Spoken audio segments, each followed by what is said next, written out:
आशा बैस, प्राचार्य high school आदर्श उमावी, TT Nagar Bhopal. आज हम अपनी कक्षा 12 के जीव विज्ञान बायोलॉजी विषय के द्वितीय इकाई आनुवंशिकी एवं विकास के अध्याय वंशागति एवं विविधता के सिद्धांत इसके प्रथम भाग के बिंदुओं के बारे में चर्चा करेंगे। आइए जुड़ जाइए और आनुवंशिकी के विषय में जानिए।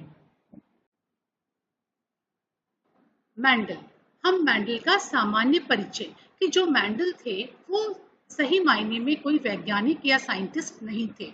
मेंडल, जिन्हें कि फादर ऑफ जेनेटिक्स कहा जाता है, आनुवंशिकी का पितामह कहा जाता है, वो एक पादरी थे। पादरी अर्थात जैसे हमारे मंदिरों में पुजारी होते हैं, वैसे ही वो एक चर्च में पादरी थे और उनके चर्च के पीछे एक गार्डन, एक बगीचा लगा था और उस बगीचे में बहुत सारे पेड़ पौधे थे। तो वो उन पेड़ पौधों को बहुत ध्यान से देखते थे और वहां पर उन्होंने देखा, मटर के पौधों को देखा कि पौधों में बहुत सारे लक्षण थे, अलग अलग प्रकार के पौधे थे। किसी का रंग सफेद था, किसी मटर के पौधे के फूल का रंग जो था वो पर्पल या बैगनी था, कोई बीज गोल थे, कोई बीज सिकुड़े हुए थे। इस प्रकार से उन्होंने उनको देखा और उनके मन में ये जिज्ञासा हुई कि क्यों ना मैं भी कुछ मटर के पौधे लगा के और इनकी आगे आने वाली जनरेशन, अगली पीढ़ी में किस प्रकार के लक्षण आते हैं उसके विषय में मैं जानूं। तो उन्होंने फिर मटर के पौधे का चुनाव अपने प्रयोगों के लिए किया।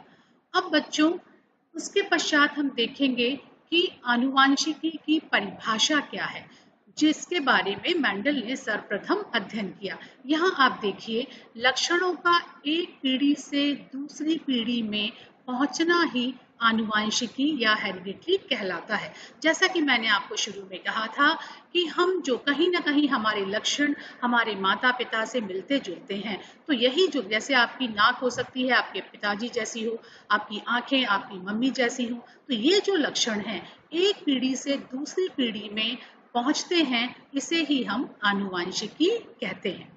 उसके पश्चात बच्चों, दूसरा जो बिंदु है विविधता, वेरिएशन, जनक एवं संतानों में जो अंतर होता है।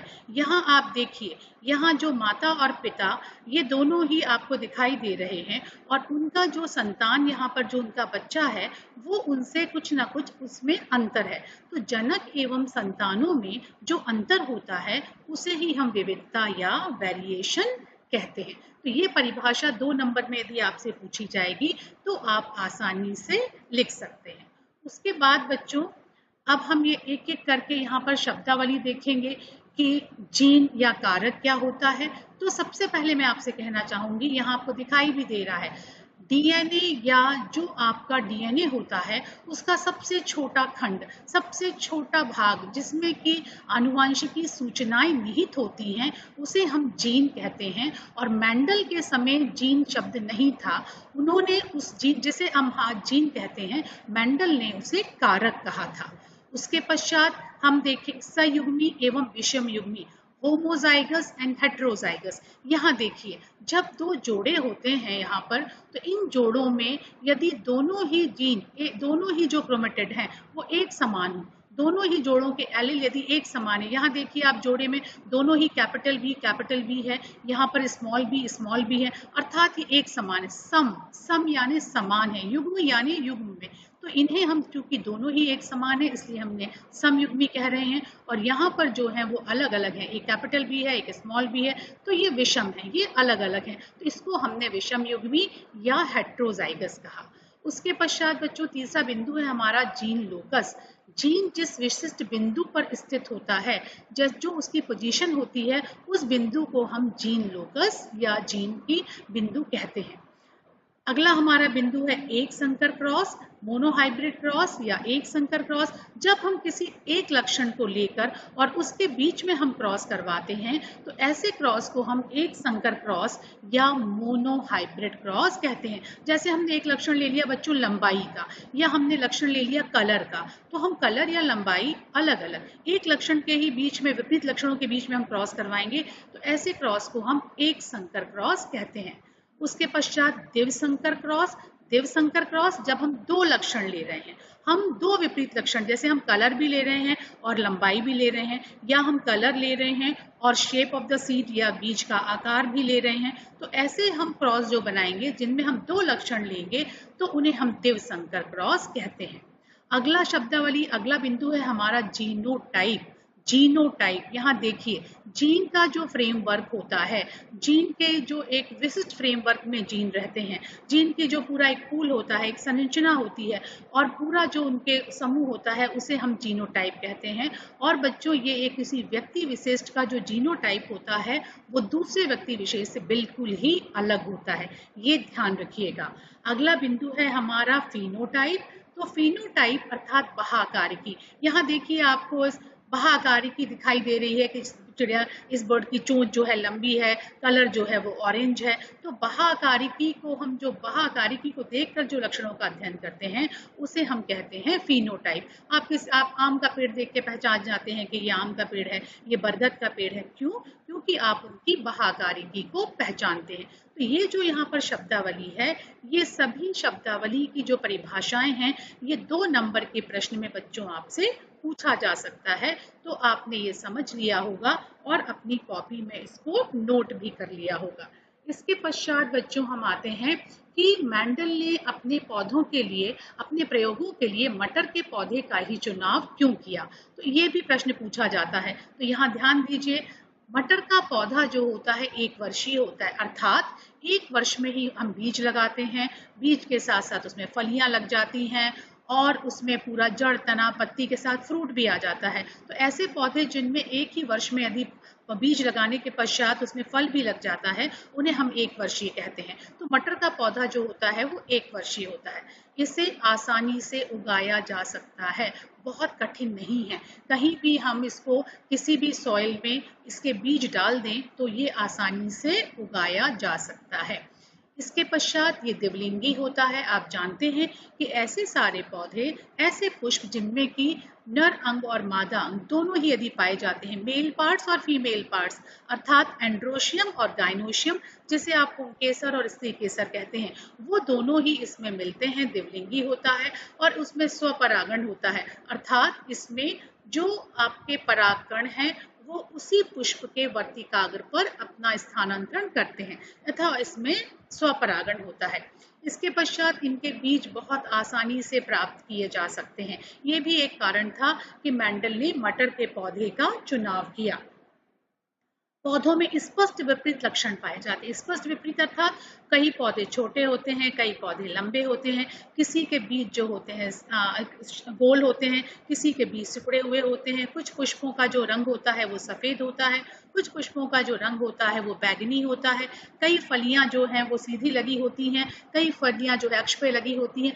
ये आप यहाँ पर देखिए, यहाँ पर देखिए, एक एक करके आप लक्षण देखते जाइए। कुछ बीज जो है वो गोल हैं, कुछ सिकुड़े हुए हैं, कुछ बीज जो पीले रंग के हैं, कुछ हरे रंग के होते हैं, कुछ जो फ्लावर का कलर पर्पल है, किसी का वाइट है, कुछ जो पोड यानी फली जो है वो फ्लैट है, चपटी है, कुछ फली सिकुड़ी हुई है। कलर भी यहाँ पर अलग अलग है, कुछ फलियां ग्रीन हरे रंग की होती हैं, कुछ फलियां जो हैं वो पीले रंग की होती हैं। और यहाँ पर जो पुष्प जो हैं कुछ अक्ष पर लगे हैं, कुछ साइड पर लगे हैं, कुछ पौधे जो हैं वो लंबे हैं, कुछ पौधे जो हैं छोटे हैं। तो इस प्रकार से मेंडल को एक ही मटर के पौधे में, यहाँ देखिए 1 2 3 4 5 6 7 ऐसे विपरीत लक्षण मिले, इसलिए उन्होंने मटर के पौधे का चुनाव अपने प्रयोगों के लिए किया। अब बच्चों हम मेंडल का एक एक नियम ध्यानपूर्वक देखेंगे। तो मेंडल का प्रथम नियम, जिसे प्रभाविता के नियम के नाम से भी जाना जाता है। बच्चों आपसे परीक्षा में या तो ऐसे पूछा जा सकता है प्रश्न कि मेंडल का प्रथम नियम लिखिए या प्रभाविता का नियम क्या है। तो यहाँ पर आप देखिए कि जब एक जोड़ा विपरीत लक्षणों के बीच क्रॉस करवाया जाता है तो F1 पीढ़ी में एक ही लक्षण प्रदर्शित होता है। जो लक्षण बच्चों प्रदर्शित होता है उसे हम प्रभावी कहते हैं। और जो लक्षण प्रदर्शित नहीं होता उसे अप्रभावी कहते हैं। ये ध्यान रखिएगा। और बच्चों एक और चीज याद रखिएगा कि जब भी आप कोई नियम लिखते हैं तो वो नियम आपकी शब्दावली में हो, उस विषय विशेष की शब्दावली में हो, और साथ साथ में वो इन्वर्टेड कॉमास में लिखा हुआ हो।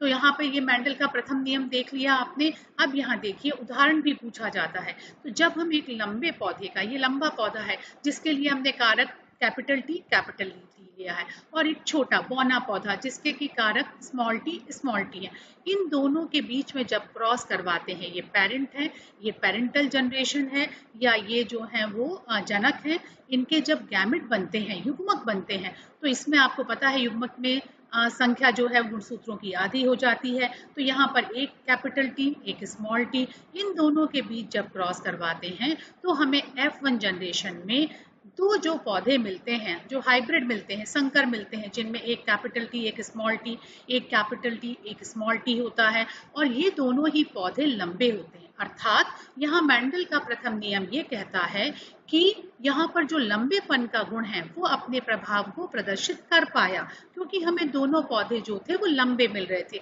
इसलिए हमने इसको प्रभावी कहा। और बौना पौधा जो है वो अपने प्रभाव को प्रदर्शित नहीं कर पाया, इसलिए हमने उसको अप्रभावी कहा। तो ये मेंडल का नियम आपसे पूछा जा सकता है, तो आप उसको इसमें लिख देंगे, और साथ में ही आप यहाँ पर उसका चित्र और उदाहरण भी आप बना सकते हैं। इसके पश्चात बच्चों इसी को आप अच्छे से यहाँ समझाइए, और अच्छे से बड़े रूप में आपको दिखाया जा रहा है। आप देख के इसको अपने कॉपीज में बना लीजिए, क्योंकि ये परीक्षा की दृष्टि से बहुत ही महत्वपूर्ण है। ये आपकी जनक का पीढ़ी है, जनरेशन है, ये F1 जनरेशन है। जीनोटाइप, जैसा मैंने आपसे कहा था कि जो भी हमें जीनोटाइप, यदि हम अंदर से कारक देखें, क्योंकि आपको दिखाई देने पर तो सिर्फ लंबा पौधा दिखाई देगा, वहां पर आपको ये दिखाई नहीं देंगे, पर हम जब जीनोटाइप का अध्ययन करेंगे तो जीनोटाइप में हमको दिखाई देंगे कि दोनों ही टी, एक कैपिटल टी एक स्मॉल टी है, और फिनोटाइप में हमें देखेंगे कि दोनों ही जो पौधे हैं वो हमें लंबे प्राप्त होते हैं, या दोनों ही जो पौधे हैं वो लंबे हैं। इसके पश्चात दूसरा नियम है मेंडल का द्वितीय नियम, सेकंड लॉ ऑफ मेंडल, पृथक्करण का नियम, लॉ ऑफ सेग्रीगेशन। इसमें जब एक जोड़ा विपरीत लक्षणों को एक संकर क्रॉस में साथ साथ लाया जाता है तो ये एक दूसरे के बिना मिश्रित हुए साथ साथ रहते हैं, वह युग्मक निर्माण के दौरान पूर्ण रूप से अलग हो जाते हैं। यहाँ देखिए आप कि जब हम दो विपरीत लक्षणों के बीच हमने क्रॉस कराया, एक लक्षण लंबेपन के लिए था, एक लक्षण जो था वो बौनेपन के लिए था, इनके बीच में जब हमने क्रॉस करवाया तो हम देखते हैं यहाँ पर कि F1 जनरेशन में तो मेंडल के प्रथम नियम के अनुसार हमें जो पौधे दोनों मिलते हैं वो लंबे मिलते हैं, परंतु जब हम F2 जनरेशन में प्रवेश करते हैं, F2 जनरेशन में जाते हैं, तो वहां जब युग्मक निर्माण होता है, यहाँ देखिए युग्मक निर्माण हो रहा है, एक कैपिटल टी एक स्मॉल टी, एक कैपिटल टी एक स्मॉल टी, इनके बीच में जब क्रॉस होगा, और क्रॉस होने के बाद F2 जनरेशन में आपको 4 पौधे मिलते हैं। इनमें से एक जो पौधा आपको मिलता है वो कैपिटल टी अर्थात लंबा पौधा मिलता है।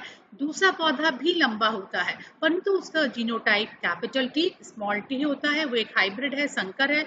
और तीसरा जो पौधा है वो भी एक कैपिटल टी एक स्मॉल टी के साथ लंबा होता है, परंतु नियम के अनुसार चौथा जो पौधा है उसमें हमें ये पृथक हो गया है, जो बौनेपन का कारक है वो पृथक होकर अपने प्रभाव को प्रदर्शित कर रहा है, और वहां पर आपको स्मॉल टी के साथ आपको ये जो छोटा पौधा या बौना पौधा मिल रहा है। तो इससे आपको एक बात ये समझ में आ गई कि यहाँ पर पृथक्करण के नियम के अनुसार जो दूसरा कारक है हमारा, जो अप्रभावी कारक है, वो भी गैमेट निर्माण के दौरान पृथक हो जाता है और पृथक होकर अपने प्रभाव को प्रदर्शित करता है। यहाँ आप देखिए, इसको आप रे डायग्राम के फॉर्म में भी देख सकते हैं कि ये आपकी जनक पीढ़ी है, उसमें फिर F1 पीढ़ी में आपको जीनोटाइप जो मिले सभी टी थे, देखिए कैपिटल टी स्मॉल टी था यहाँ पर। फिनोटाइप में दोनों आपके टॉल थे, दोनों लंबे थे।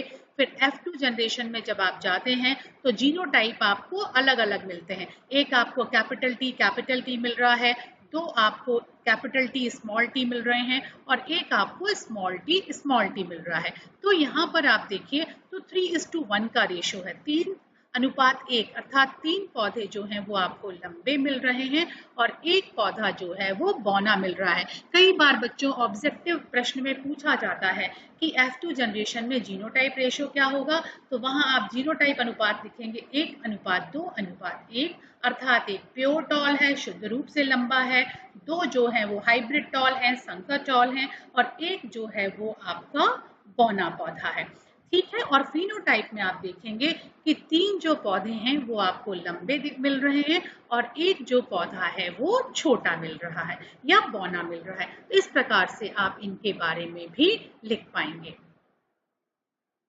उसके पश्चात बच्चों हमारा जो तृतीय नियम है, मेंडल का तृतीय नियम, स्वतंत्र अपवोहन का नियम, जिसे हम कहते हैं लॉ ऑफ इंडिपेंडेंट असॉर्टमेंट। इस नियम के अनुसार जब 2 या 2 से अधिक लक्षणों वाले पौधों के बीच क्रॉस करवाया जाता है तो इन लक्षणों की वंशागति स्वतंत्र रूप से होती है, बिल्कुल अलग अलग स्वतंत्र रूप से ही अपने प्रभाव को प्रदर्शित करते हैं, अर्थात एक लक्षण की वंशागति दूसरे लक्षण से प्रभावित नहीं होती। ये ध्यान रखिएगा कि एक लक्षण की जो वंशागति है वो दूसरे लक्षण से प्रभावित नहीं होती। इसको हम चेकरबोर्ड के द्वारा या पुन्नेट क्रॉस के द्वारा हम समझेंगे। यहाँ हमने एक से ज्यादा लक्षण लिए। यहाँ देखिए बच्चों ध्यान से, YY मतलब ये जो है बीज वो येलो कलर का लिया है हमने और RR से मतलब है राउंड गोल लिया है। इसका क्रॉस हमने जो करवाया है वो करवाया है हमने एक सिकुड़े हुए और हरे, YY स्मॉल y जो है वो आपका हरे रंग के लिए है और स्मॉल r है रिंकल्ड, ये सिकुड़ा हुआ बीज है। जब इनके गैमेट बनते हैं एक कैपिटल R, एक कैपिटल Y, एक capital R, small y, small r और एक हमें जो F1 जनरेशन में हमें जो मिलता है बीज वो पीला और गोल ही मिलता है, क्योंकि हम जानते हैं यहाँ भी प्रभाविता का गुण प्रदर्शित होता है। ये Y, Y, R और R। अब इसके पश्चात F2 जनरेशन में जाने के लिए जब इनमें गैमेट्स बनते हैं, युग्मक बनते हैं और ये जो युग्मक है मेल, ये मेल युग्मक है और ये फीमेल युग्मक है, ये जब युग्मक बनते हैं और इनके में आपस में क्रॉस होता है, ये युग्मक बनते हैं और इनमें आपस में क्रॉस होता है और क्रॉस होने के पश्चात हम देखते हैं कि पहला जो है ये फीमेल मेल के साथ क्रॉस होगा तो हमें मिलता है कैपिटल Y RR, अर्थात जो बीज मिलता है वो गोल और पीला होता है। दूसरा भी जो हमें मिलता है capital Y capital R small r, ये भी गोल और पीला ही होता है। तीसरा जो हमें बीज मिल रहा है capital Y capital R small r, गोल और पीला। उसके पश्चात चौथा जो हमें मिल रहा है बीज capital Y capital R small r, ये भी गोल एवं पीला। यहाँ हमें पांचवा क्रॉस देखिए कैपिटल Y कैपिटल, इन दोनों के बीच में क्रॉस हो रहा है बेटा, ये वाला और एक ये, सेकंड में भी एक ये और एक ये। तो ऐसे यहाँ पर जो capital Y capital R small r, capital Y small r, ये आपको यहाँ पे देखिए स्मॉल r आ गया, तो बीज आपका पीला तो है परंतु सिकुड़ा हुआ है। फिर आपका capital Y capital R small r, जहाँ भी कैपिटल आ रहा है मतलब वो प्रभावी है और स्मॉल वाले कारक को वो अप्रभावी बना रहा है। चौथा जो है वो आपको मिल रहा है पीला और सिकुड़ा हुआ बीज, क्योंकि यहाँ पर कैपिटल Y है, स्मॉल y है और स्मॉल r है। इसके पश्चात फिर यहाँ पर होगा इनके बीच में क्रॉस, तो capital Y small y capital R, ये भी आपका गोल और पीला है। देन अगेन फिर से capital Y capital R small r, गोल और पीला। अब यहाँ देखिए स्मॉल y कैपिटल R, तो ये राउंड तो है पर चूंकि दोनों y स्मॉल है इसलिए ये हरा है, ग्रीन है। यहाँ पर भी आपका small y capital R small r, round है पर ग्रीन है। यहाँ आप देखिए तो capital Y capital R small r, तो ये जो है आपका वो राउंड और येलो। और यहाँ पर भी देखिए capital Y capital R small r, तो ये सिकुड़ा हुआ है, ये रिंकल्ड है आपका और येलो है। यहाँ पर आपका स्मॉल y ग्रीन है और कैपिटल R स्मॉल r ये राउंड है और यहाँ पर ये बिल्कुल पृथक हो गया है। ये देखिए गैमेट निर्माण के दौरान बिल्कुल पृथक हो गया है। Small y, small r। तो दोनों ही यहाँ पे अप्रभावी जो लक्षण हैं वो आपको प्रदर्शित हो रहे हैं। अब यहाँ ये ध्यान दीजिए बच्चों, ये भी क्वेश्चन एग्जामिनेशन में आता है कि जस्ट प्रूव, सिद्ध कीजिए 9:3:3:1। ये एक रेशो है जो आपको यहाँ मिल रहा है। यहाँ देखिए 16 में से 9 जो है वो आपको येलो एंड राउंड मिल रहे हैं, पीले और गोल, और 3 जो बीज मिल रहे हैं आपको वो हरे और गोल हैं। 3 जो हैं वो आपके रिंकल्ड और येलो हैं, और एक जो है आपको 16 में से वो आपको मिल रहा है रिंकल्ड एंड ग्रीन। तो ये ध्यान रखिएगा, ये रेशो आप इस चेकर बोर्ड या पुन्नेट क्रॉस को बना के 9:3:3:1 को प्रूव कर सकते हैं। और यदि आपसे डाई हाइब्रिड क्रॉस या द्विसंकर क्रॉस पूछा जाता है तो भी आप ये एक चेकर बोर्ड बनाकर उसकी सहायता से प्रदर्शित कर सकते हैं। ये आपको अच्छे से समझ में आ गया होगा। आगे बढ़ते हैं हम। मैंडल के नियम के कुछ अपवाद हैं बच्चों, ये भी एग्जामिनेशन में 3 मार्क्स या 4 मार्क्स के क्वेश्चन में पूछा जाता है। पहला है अपूर्ण प्रभाविता, इनकम्प्लीट डोमिनेंस। दूसरा है सह प्रभाविता, को डोमिनेंस। और तीसरा है बहुकारक या मल्टीपल एलिल। हम एक एक करके पढ़ेंगे। पहला है अपूर्ण प्रभाविता। आप एक और चीज ध्यान रखिए कि जेनेटिक्स में या साइंस का कोई भी विषय पढ़ते हैं उसमें रटिए नहीं, जस्ट गो थ्रू, आप उसको प्रॉपर्ली समझिए। यहाँ इसमें अर्थ इसके उसमें ही छुपा हुआ है, हेडिंग में ही अर्थ अपूर्ण प्रभाविता। यहाँ आप ध्यान से देखिए तो यहाँ पर आपको दिखाई दे रहा है कि जब अब हम एक लाल पुष्प वाले पौधे का क्रॉस सफेद पुष्प वाले पौधे से कराते हैं, तो बच्चों जरा पीछे जाइए और ध्यान दीजिए, मेंडल के प्रथम नियम के अनुसार हमको यहाँ पर सारे के सारे पौधे F1 जनरेशन में ऐसे मिलने चाहिए थे जिसके कि जो फूल हैं उनका कलर लाल होता, परंतु ऐसा नहीं होता। यहाँ आप ध्यान से देखिए, यहाँ पर जो हमें पुष्प मिल रहे हैं वो पुष्प सब गुलाबी रंग के मिल रहे हैं, अर्थात यहाँ पर दोनों ही जो लक्षण हैं लाल और सफेद, ये दोनों ही अपने प्रभाव को आंशिक रूप से यहाँ प्रदर्शित करते हैं। बच्चों कीवर्ड जो है यहाँ पर वो आंशिक है कि जब दो विपरीत लक्षणों के बीच में क्रॉस करवाया जाता है तो दोनों ही लक्षण अपने प्रभाव को आंशिक रूप से प्रदर्शित करते हैं। इसे हम कहते हैं अपूर्ण प्रभाविता। और मिराबिलिस जाल्पा या गुलाबास का जो पौधा है वो इसका एक अच्छा उदाहरण है, ये भी आप उसमें लिख सकते हैं। इसके पश्चात बच्चों सेकंड देखिए सह प्रभाविता, को डोमिनेंस, सह यानी साथ साथ। यहाँ आपको इससे समझ में आ जाएगा कि जब एक व्हाइट कलर की गाय और एक ब्राउन या रेड कलर के बैल, इन दोनों के बीच में क्रॉस कराया जाता है तो मेंडल के फर्स्ट नियम के अनुसार, मेंडल के प्रथम नियम के अनुसार हमें एक या तो हमें ब्राउन कलर की गाय मिलना चाहिए थी या व्हाइट मिलनी चाहिए थी, परंतु यहाँ पर वो ना मिलके हमें एक ऐसा गाय मिल रही है, एक ऐसा ब्रीड मिल रहा है जो व्हाइट कलर का है, उस पर ब्राउन पैचेस हैं, या ब्राउन कलर के ऊपर व्हाइट पैचेस हैं। तो ये दोनों ही जब दो विपरीत लक्षणों के बीच में क्रॉस कराया जाता है और दोनों ही लक्षण अपने प्रभाव को साथ साथ प्रदर्शित करते हैं तो इसे हम सह प्रभाविता या को डोमिनेंस कहते हैं। ये आप लिख पाएंगे।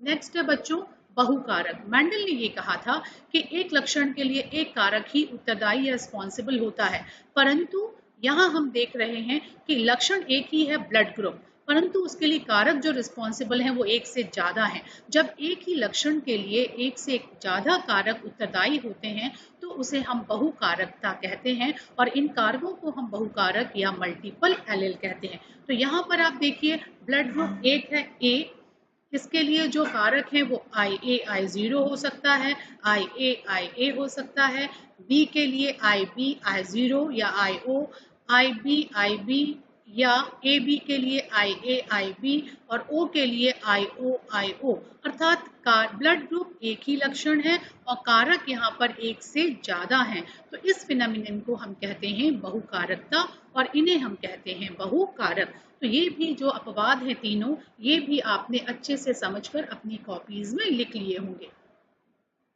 तो बच्चों आज हमने जो चर्चा की वो हमारे सारे बिंदु बहुत ही महत्वपूर्ण थे। पहला था आनुवंशिकी क्या होता है, हेरिडिटी को हम कैसे परिभाषित करेंगे, मेंडल के कौन कौन से नियम हैं। मेंडल के हमने 3 नियम देखे। पहला था मेंडल का प्रभाविता का नियम, दूसरा था मेंडल का पृथक्करण का नियम, तीसरा था मेंडल का स्वतंत्र अपवहन का नियम, और फिर उसके बाद हमने सारे के सारे उदाहरण देखे। उनके पश्चात हमने देखा मेंडल के नियम के अपवाद, जिसमें आपने सबसे पहले देखा इनकम्प्लीट डोमिनेंस या अपूर्ण प्रभाविता, उसके बाद था आपका सह प्रभाविता को डोमिनेंस, और अंत में हमने देखा ब्लड ग्रुप के एग्जाम्पल के साथ बहु कारक के एक ही लक्षण के लिए एक से जो ज्यादा कारक भी रिस्पॉन्सिबल हो सकते हैं। ये सभी आप उदाहरण और चित्र के साथ याद कर लीजिएगा।